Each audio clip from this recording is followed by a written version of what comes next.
What's going on, ladies and gentlemen? Welcome back to The Fringe. I'm going to shift gears a little bit and talk about something that's a little different on this channel that relates to politics and relates a lot to not only YouTube, but the future of YouTube when it comes to our elections coming up in the next year. If you're around on YouTube, if you're around on social media, chances are you've heard of Timcast, Tim Pool, so to speak. He's very well known. He's a podcaster in the US. He's had very large named guests on his show. So I don't need to go into too many details about Timcast IRL. I'm sure everybody here is aware of who they are or has heard of them. If you haven't, again, they're Joe Rogan level, Russell Brand level type productions on YouTube that have a daily podcast. I believe it's Monday to Friday. Tim Pool roughly employs 30 people throughout his corporation and makes his podcasts online, sometimes talking about politics, talking about civil war in America, a bunch of different things. And I'm not going to get into that because the content doesn't really matter. But what's happening on YouTube, one thing I've noticed recently, and one thing I want to talk about, and some people may think that this is a pity cry, and it's not. I'm genuinely concerned. I've talked before about the future of YouTube with this channel. Now, a lot of people come back and say, well, go to Rumble. The problems that are sitting with YouTube right now aren't essentially as easy as going to Rumble. Rumble has good things about it, but Rumble also has some negative things about it. Now, Rumble is actively addressing those issues, but the problem is that for somebody like myself who's endured a 2-year grind on this platform to build 30,000 rough odds subscribers, it's not something you generally walk away from and just start again from scratch to a smaller audience where people have a hard time finding you simply to try and get any kind of message out. If you're wanting to get messages out to those that matter, to those who have ears to the ground, this is unfortunately the platform to do it on despite censorship. Now, as I share this article with you guys, as well as this clip from Tim Pool, I would highly recommend, and I've done it before, that not just this channel, but any channel that you watch political content on, make sure to hit the subscribe button, subscribe to those channels now, before it's too late. YouTube has had a history of unsubscribing my viewers from the channel. At least that's what they claim in the comment section, that some have had to resubscribe multiple times a week. And this is where I get a little scared about what's, not scared, but like more cautious about what is coming our way once the election starts, especially in alignment with Justin Trudeau's internet censorship laws and hate speech rules. Let's get right into this article. YouTube has removed Timcast IRL episodes featuring Joe Rogan, Alex Jones, Michael Malice 3 years after the air date. YouTube, and this is their quote, YouTube declared war on Timcast IRL retroactively, enforcing rules against 2 of the biggest shows ever featuring Joe Rogan, Michael Malice, and Alex Jones, Tim Pool wrote. Podcaster Tim Pool revealed on Wednesday that YouTube was retroactively enforcing its rules to remove the 2 biggest episodes on the podcast, Timcast IRL. The episodes featured Joe Rogan, Michael Malice, and Alex Jones, and despite these episodes being 3 years old, the platform has now removed them. YouTube has declared war on Timcast IRL retroactively, enforcing rules against 2 of our biggest shows ever, featuring Joe Rogan, Alex Pools, and Michael Malice, Pool wrote. Pool also said on the platform gave him BS reasons for the removal of these episodes, which Pool told the Post Millennial included allegations that they promoted certain conspiracy theories as well as medical misinformation.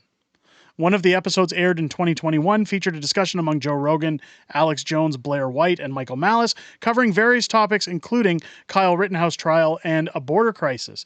YouTube's action comes as no surprise given its past crackdowns on controversial figures like Alex Jones, whom the platform has previously removed for allegedly violating community standards. The platform also had a number of controversial community guidelines that have been disproportionately used to censor conservative voices. But a lot of people are also telling me, including my own moderators, that they are no longer being informed when my videos drop. They are not being informed when new content hits or when streams go live. I've had several people come into our Friday Night Fringe live streams after they air, being told that they thought there was no stream at all because they weren't notified that it was live.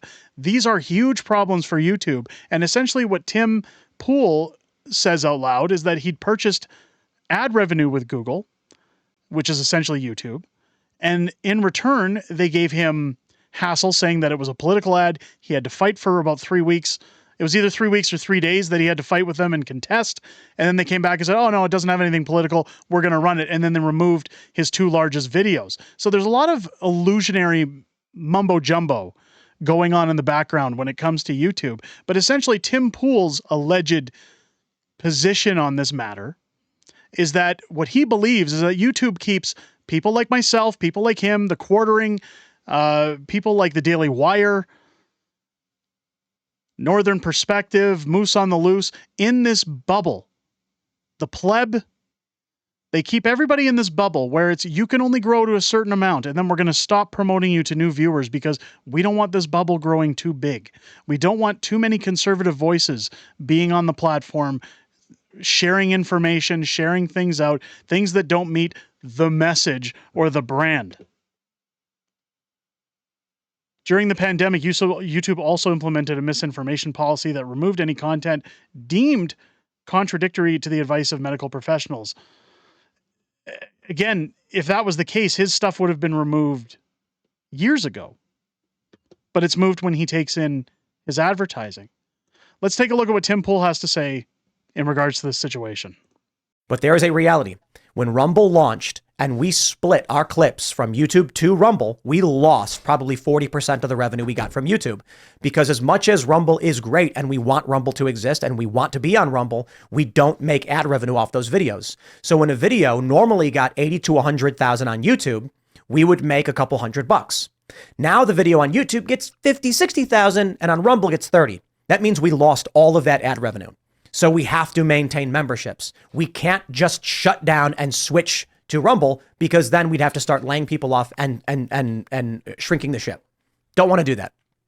We are currently having conversations with some other companies.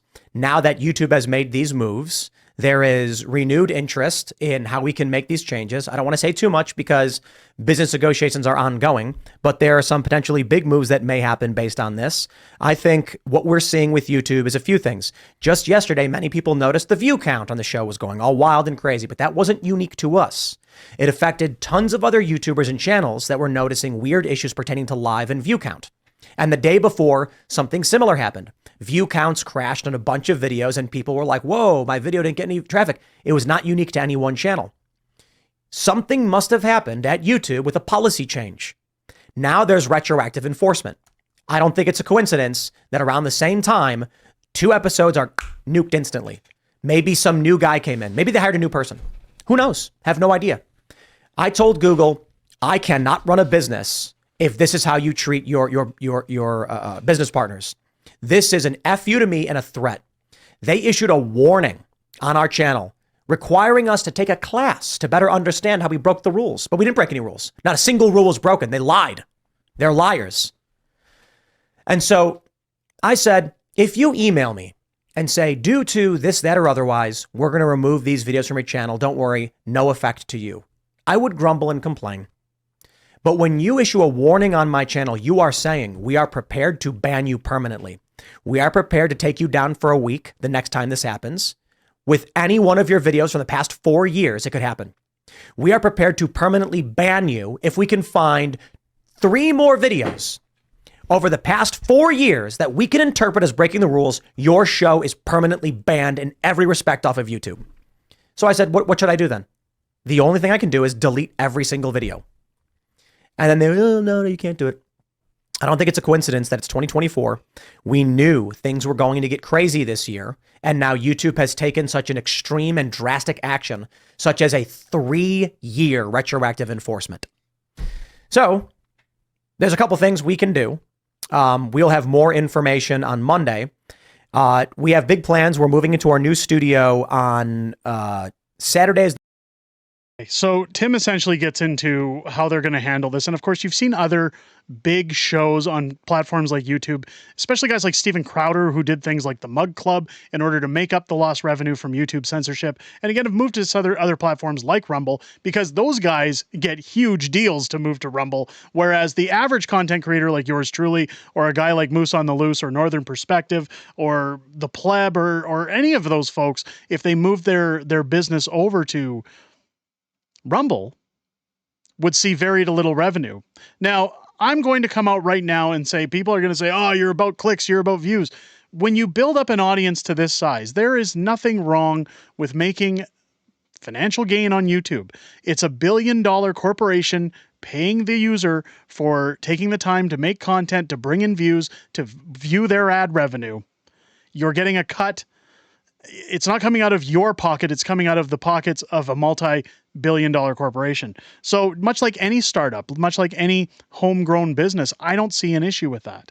What I see an issue with is censorship. And what I'm worried about, what I'm starting to see is that when you look at what's happening to Tim Pool, when he talks about the view count spiking, I'll tell you right now, there are videos that come out that if I have Justin Trudeau's name in them, if I talk about Justin Trudeau in a certain way, shape, or form, my video will only be allowed to reach a certain level in views. Now, I can sit and say that's the algorithm, that's YouTube finding that there's nowhere to push the video to. It could just be people aren't interested in hearing Justin Trudeau. You can spin all the theories you want at the end of the day, but the problem with YouTube is that there's nobody to directly reach out to. There's nobody to speak to unless it's an AI bot where you tell them what your issues are, and they'll come back to you with a general random word salad email stating, we've looked into your account, everything's fine, everything's working fine.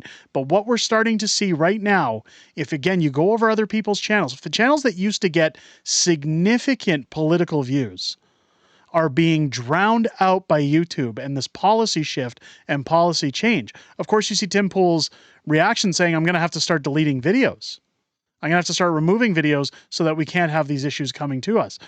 That's a problem because that also affects your account on YouTube. Now, this is a guy with 1.6 million subscribers, so he doesn't have to worry about YouTube punishing him because people still come back to the show. But for creators like myself, for creators like Moose on the Loose, for guys that are still trying to get their name out there and still trying to build their channel, when YouTube isn't promoting them out and getting them eyes on their channel because they speak out against people like Justin Trudeau, that's censorship to the highest degree, and that is what's scary. And that is where, again, this video wasn't really to complain.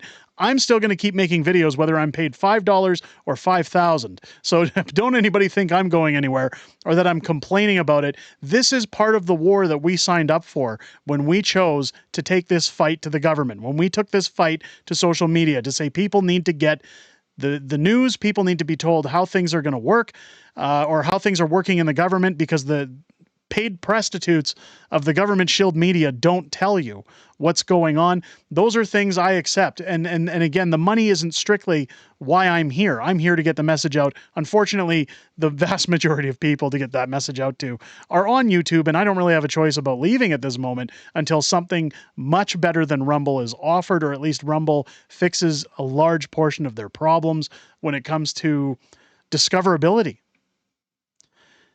Let me know what you guys think down below. If you're starting to see this on other political channels, if you're starting to see what's going on. Again, not just a service announcement for this channel. If you follow any political channels, whether it's Rebel News, whether it's independent folks like Moose on the Loose, myself, Jasper Sunshine, you name it.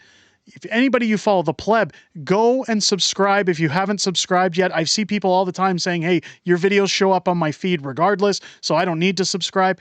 I'm more concerned that the videos you watch or want to watch are going to be completely wiped out of the recommendations. People aren't going to be aware that new content is coming, especially as next year reaches even closer and we get into election season and Justin Trudeau maybe pulls some strings with Google for election suppression. We've seen it happen in the US. It's inevitable that it'll happen here. And I would strongly urge anybody, again, make sure you're getting your information from where you want it, whether that be this channel or a different one. Let me know your thoughts. Let me know what you guys think down below. Again, I wanted to bring this up and talk about it because sometimes I feel like I'm taking crazy pills or having a pity moment when I say the views are all over the place on YouTube. The censorship is real. The weird behavior of YouTube is out there.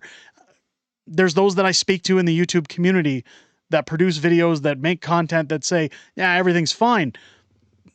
I'm asking you guys the question, do you believe everything's fine? Do you think that off of what Tim Pool says, everything is absolutely fine? I, for one, don't. Let me know, again, your thoughts down below. I hope this video has earned that subscription I've been talking about. Make sure to turn on your bell for notifications as well. Join us live here every Friday on the channel for Friday Night Fringe, where we talk about things like this, things like the government, everything going on in the world of politics, and I have a little bit of back and forth with my community. It all goes down live at 6 p.m. Pacific, 8 p.m. Central every Friday here on the channel. I hope you guys enjoyed this video and have a great rest of your day. I'll catch you on the next one.